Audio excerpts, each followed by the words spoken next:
আমার পিছনে এগুলো দেখতে পাচ্ছেন বন্ধুরা, কয়েকদিন আগে এই বাঁশ আমাকে দেওয়া হয়েছিল। শোনেন তাহলে কীভাবে বাঁশটা খেলাম। জীবনে হারাম সম্পর্কে যাইনি, কখনো হারাম সম্পর্কে হ্যাঁ করিনি, কিন্তু একটা মেয়ে এলাকার, সে আমাকে দেখে এবং মুচকি মুচকি হাসে। আমার বন্ধুকে বললাম, বন্ধু এইরকম অবস্থা, একটা মেয়ে আমার দিকে দেখে আর মুচকি মুচকি হাসে, এটা অনেক কয় বছর থেকে চলতেছে। কয় মেয়েটা মনে হয় তো পছন্দ করে। এখন বন্ধু বললো যে প্রপোজ করে ফেলা।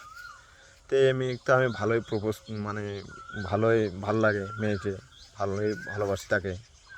তো এখন সেইভাবে তাকে প্রপোজ করলেন। এখন প্রপোজ করার পরে সে বাড়িতে যায় বলে দিছে, কয় আমি তারে এরম এরম মনে করছিলাম, ভালো মনে করছিলাম, কিন্তু সে তো খারাপ, এরম সে আমার সাথে প্রেম করেছে। কন হেরা এই পেছনের এই বাঁশ নিয়ে আসছে আমারে দিব। এখন কন বন্ধুরা, এটা কথা হলো, আপনি যদি আমাকে নাই পছন্দ করেন তাহলে এরকম আচরণ আমার সাথে কেন করছেন? এরকম আচরণ তো তারাই করে যারা অন্যকে পছন্দ করে। কন দেখতে ভালো, কিন্তু সেই সব খাদ্যই আমাদের অসুস্থতার কারণ হয়ে যেতে পারে। এটা থেকে আমরা বুঝলাম। তো বন্ধুরা, আজ এই পর্যন্তই। আসসালামু আলাইকুম।